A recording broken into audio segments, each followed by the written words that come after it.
오늘 3부는 모두 8개의 주제의 발표가 구성되어 있습니다. 각 발표는 각 15분씩 발표가 될 예정입니다. 우선 첫 번째 발표는 코로나19 정책 대응 및 회복의 국제 비교와 정책 과제라는 주제로 대외경제정책연구원 장영욱 박사님께서 진행해 주시겠습니다. 부탁드립니다. 네, 안녕하세요. 저는 대외경제정책연구원 유럽팀에 있는 장영욱입니다. 중요한 자리에 초청해 주셔서 감사하고 오늘 제가 할 발표의 주제는 코로나19 대응 경제정책의 국제 비교와 정책 과제입니다.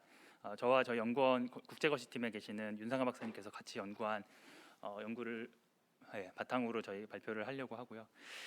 저를 첫 번째로 이렇게 첫 번째 발표자로 배치를 해주신 게 굉장히 잘 하신 일이라고 생각이 되는 게, 저는 이제 국제적으로 코로나19 대응, 코로나19 이제 사태가 발생하기 전후에 국제 경제가 어떻게 흘러왔는지, 특히 이제 성장, 소득이나 불평등 관점에서 조금 살펴보고 그거에 대응해서 어떤 재정 정책을 폈는지를 조금 말씀을 드리려고 합니다. 그리고 이제 정책 과제에 대해서 말씀을 드리는데 일종의 저는 총론이라고 저는 볼 수 있을 것 같습니다. 제가 이제 각 국가에서 어떤 대응을 했는지 전체적으로 조망하는 훑어보는 연구라면은, 이제 앞으로 다른 발표에서 각각 부분에 대해서 조금 더 자세한 내용들을 말씀해 주실 거라고 생각을 합니다. 예. 목차는 이렇게 되어 있습니다. 저는 일단 코로나19 전후 글로벌 경제 현황 첫 번째 말씀드리고, 어떤 대응 정책을 썼는지 그 다음에 말씀드리겠습니다. 그 다음에 주요국 재정 지출 규모가 어떻게 달랐고 그 결정 요인은 무엇이었는지 간단하게 저희 연구에서 했던 것들, 저희 보고서에서 연구했던 내용들 소개드리고, 마지막으로 최근 세계 경제 전망이랑 정책 과제에 대해서 말씀을 드리겠습니다. 예, 뭐 다들 잘 아시겠지만 코로나19가 발생한 이후에 굉장히 큰 경제 충격이 있었습니다.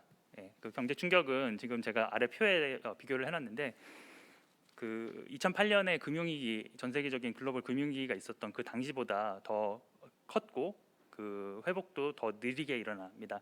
특히 2008년 위기랑 조금 다른 점이 있다면, 2008년은 주로 이제 선진국 위주로 위기가 선진 경제권 위주로, 미국이나 유럽 위주로 발생을 했고, 회복도 이제 선진 경제권에서 굉장히 느리게 일어났던 반면에, 이번 위기는 전 세계적으로 신흥 경제권, 선진 경제권 상관없이 전 세계적으로 굉장히 큰 규모의 역성장이 있었고, 회복도 사실은 이제 여기 회복이 지금 2021년, 2022년 해서 조금씩 일어나는 걸로 보이지만 2008년에 비하면 회복이 조금 느린 편입니다. 그나마 조금 다행인 것은 선진 경제권에서는 이제 확대 재정 정책을 쓰고 또 백신 보급되면서, 그리고 방역 조치를 조금 더 효율적으로 하면서 어느 정도는 이제 성장률이 반등이 됐는데, 또 이제 대외 경제적인 여건이 조금 좋지 않는 이유로 앞으로 성장이 얼마나 지속될지는 조금 봐야 될 것 같습니다. 그건 나중에 조금 더 말씀드리고요. 어쨌든 경제 충격이 굉장히 컸다는 것이 이번 코로나19 위기에서 저희가 관찰했던 내용들입니다.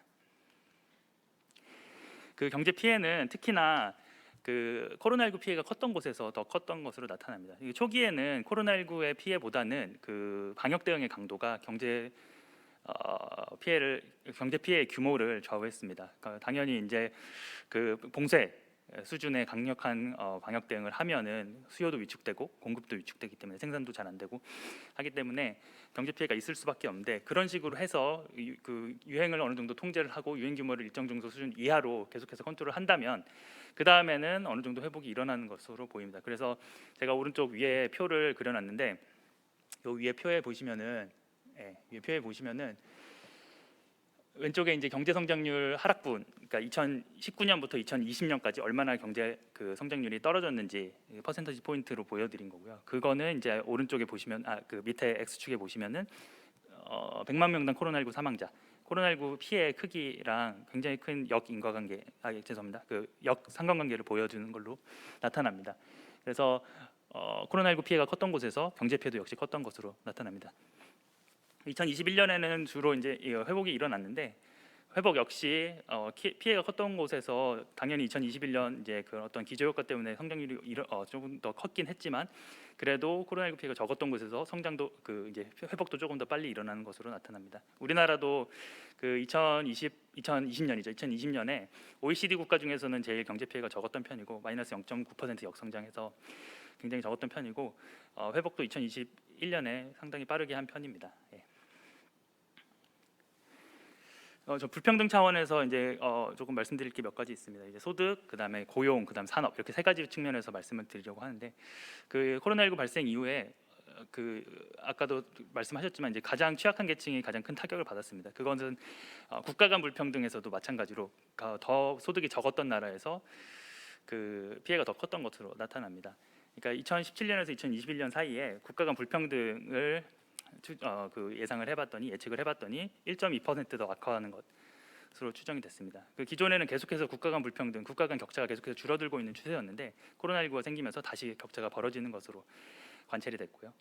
그 다음에 국가 내에서도 봐도 소득 계층별로 이제 오른쪽 그래프 소득 계층별 소득 손실인데 왼쪽에 그 저소득 계층에서 훨씬 더 소득이 많이 떨어진 것으로 나타납니다. 2020년에는 그나마 이제 고소득층에서도 어느 정도 소득이 떨어진 걸로 나타나는데 2021년을 보면은 고소득 그 저소득층에서 소득 감소는 계속해서 컸지만 고소득층은 그래도 어느 정도 회복하는 걸로 보여서 회복도 역시 피해도 불평등했고 회복도 불평등한 것으로 나타납니다.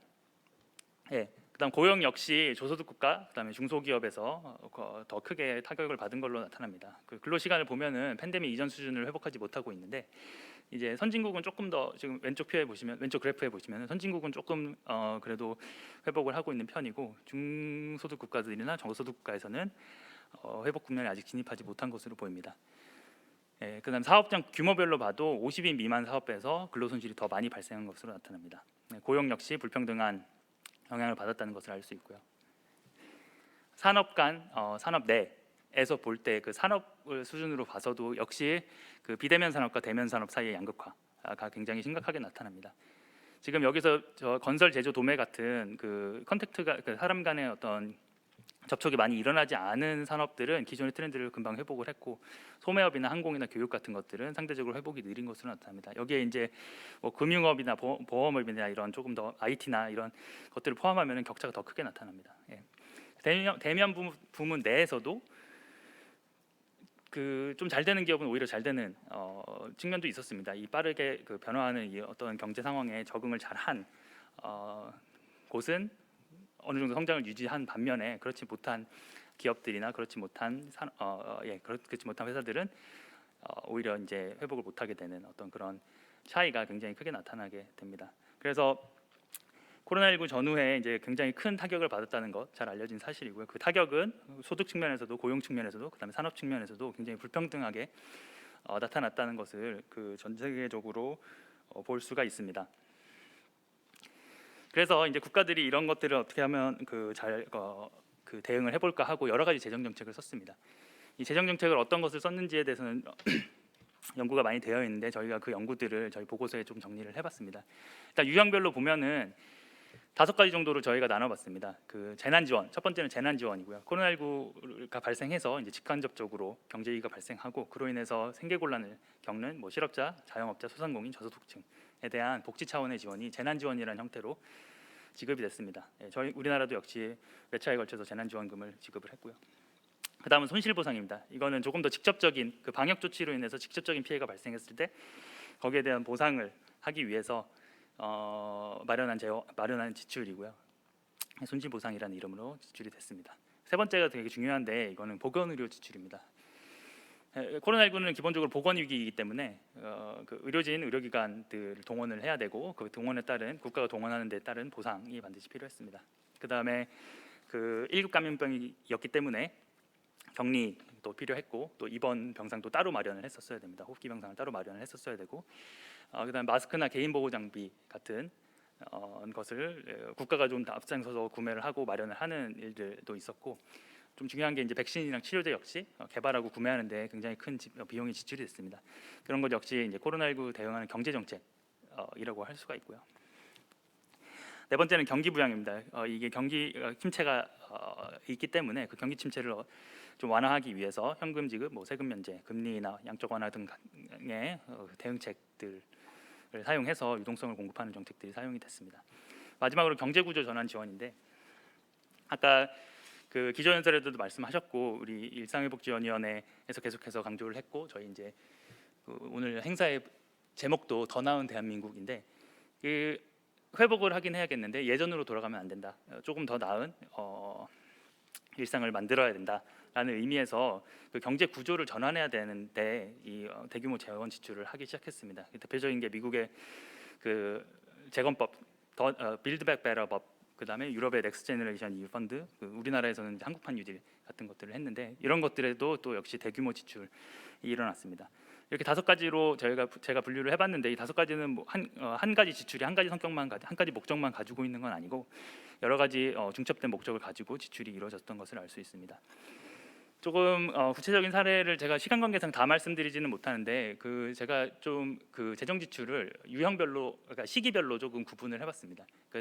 총 3개의 초기, 중기, 후기로 나눠서 초기에는 유행이 굉장히 갑자기 일어났고 우리가 예상하지 못하게 일어났고 거기에 대한 대응 역시 필요 이상으로 굉장히 강력했습니다. 그러니까 사실은 뭐 생산 시설을 닫거나 그 집에만 다 아예 외출을 금지하거나 이럴 필요까지는 없었는데 그때는 불확실성이 컸기 때문에 예방적인 의미로 그 여러 가지 좀 더 강력한 정책을 썼습니다. 이 강력한 정책에는 모두가 보편적으로 피해를 받기 때문에 초기의 경제 정책은 보편적이고 신속한 지출을 목표로 하는 재정 집행이었습니다. 그래서 뭐 이제 제가 자세한 것들은 여기 자료집에 담아놨으니까 나중에 보시면 될 것 같고요.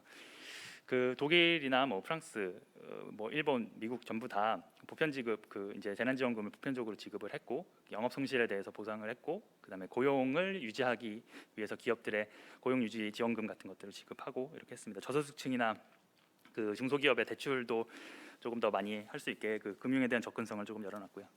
그다음에 그 통화 정책이랑 그 금융 정책도 역시 같이 사용이 됐습니다. 미국, 일본도 비슷한 정책을 썼다는 것 잠깐 보여드리고요. 그 다음에 이제 중기로 가서는 이런 대규모 재정 집행이 지속 가능하지 않다. 그리고 이 코로나19가 빨리 끝날 것 같지 않다라는 생각에 그 유행이 커지면은 이제 거기에 따른 방역 조치를 어느 정도는 해야 되고 거기에 대해서 이제 역시 재정 보상이라든지 재정 지출을 하기는 해야 되는데 그걸 조금 더 선별적으로 하기 시작했습니다.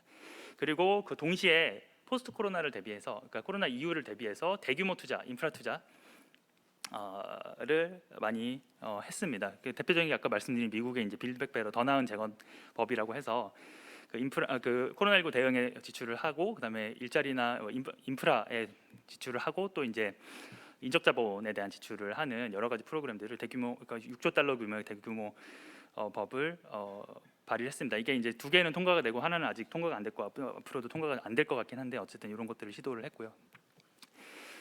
EU에서는 그 유럽 연합에서는 넥스트 제너레이션 EU라고 해서 비슷한 종류의 탄소 중립과 디지털 전환을 목표로 하는 재정을 편성을 했습니다. 우리나라도 역시 뭐 디지털 뉴딜, 그린 뉴딜, 휴먼 뉴딜 이렇게 포함하는 한국판 뉴딜을 사용을 해서 경제 구조를 전환하는데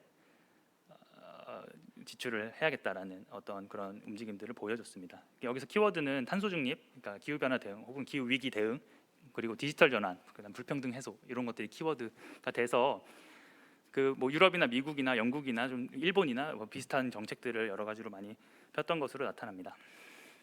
마지막으로 후기에 가서는 백신 접종이 시작되고 단계적 일상 회복이라는 어떤 위드 코로나 국면이 시작됐습니다. 백신 접종이 시작되면서 예전 같은 어떤 그런 강력한 방역은 더 이상 필요가 없다. 그리고 너무 그걸 유지하는데 비용이 크니까 서서히 방역을 완화하자. 근데 이제 방역을 완화하면은 이제 거기에 따른 어떤 손실 보상이 발생을 더 이상 안 하기 때문에 그런 것들도 이제 중단을 하는 움직임들을 보였습니다. 미국이나 영국이나 뭐 북유럽 이런 나라들이 방역 조치를 완화하면서 관련된 그 방역 조치와 관련됐던 연관됐던 그런 프로그램들을 다 중단하는 것들이 2021년 중반부터 2021년 말까지 일어났습니다. 그리고 거기에다가 경제 구조 전환을 아까 하겠다고 했는데 거기에 대한 후속 대책들이 계속해서 발표되는 게 이 백신 접종과 단계적 일상 회복이 일어나는 사이에 그 시행된 정책들입니다. 대표적인 게 이제 EU의 Fit for 55라고 해서 그 탄소 중립 2030년까지 55% 감축하겠다. 그걸 하기 위해서 15가지 이제 법안 패키지를 발의한 게 대표적인 이제 경제 구조 전환 후속 대책입니다. 이제 국가별로 재정 지출 규모가 조금 달랐다는 것을 보여드릴 수 있는데요. 지금 여기 보시면은 그 IMF에서 만든 2020년부터 2021년 9월까지 각 국가에서 코로나19 대응을 위해서 추가로 지출한 재정을 GDP 대비로 나타낸 수치입니다. 보시면은 그 미국이 거의 그러니까 국가 GDP의 25% 이상을 사용을 했고 뉴질랜드나 영국, 싱가포르도 15% 이상 사용을 했습니다. 우리나라는 6.3% 정도 활용을 해서 전체적으로 보면 중간 정도 있는데 선진국 중에서는 조금 지출을 덜한 편이고요. 예, 여기 이제 제가 파란 선으로 해놓은 거는 금융 지출, 금융 지원까지 포함을 한 건데 일단 여기서는 재정 지출이 조금 더 중요하기 때문에 정렬은 재정 지출을 기준으로 했습니다.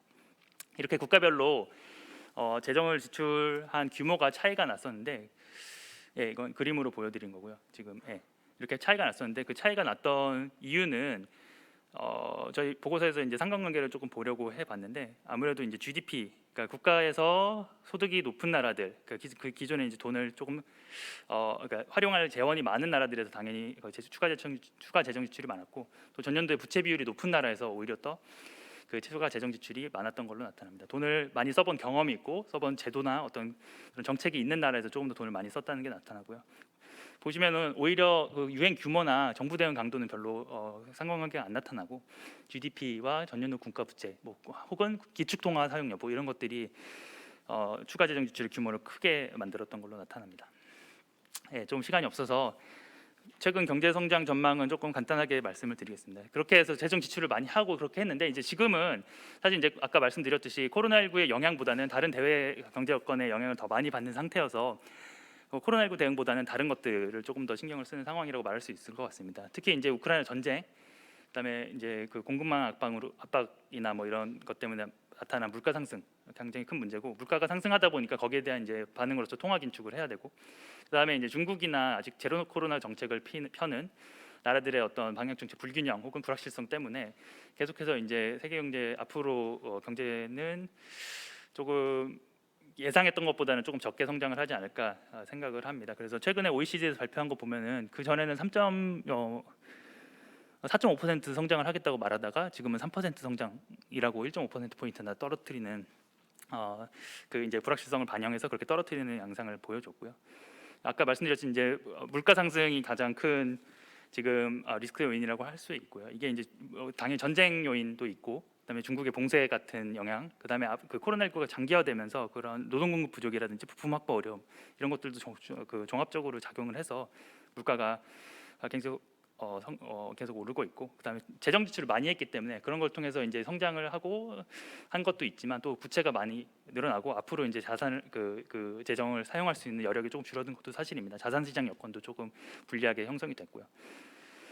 네, 그래서 조금 결론을 말씀드리면 그 재정 지출을 통해서 장기 경제 성장 잠재력을 보존하는 것은 굉장히 중요하고, 그런 것들을 그 여러 국가에서 활용을 해서 이제 선진국에서 그 예전 금융위기 때보다는 조금 더 빠른 성장세 회복을 보였던 것, 그것도 사실인데 그 재정 지출의 부작용이 존재하기 때문에 그런 것들에 대해서는 그 적절한 재원 확보 수단을 마련하고 또 지속 가능하게 어떻게 하면은 지속 가능하게 물가나 거시 경제의 타격을 줄이면서 계속해서 이제 성장 그 잠재력을 보존할 수 있는지 그런 부분들은 계속 고민을 해야 된다고 생각합니다. 그런 부분들 앞으로 다음 발표에서 조금 더 자세하게 말씀해 주실 걸로 기대하면서 제 발표는 여기서 마무리하도록 하겠습니다. 네.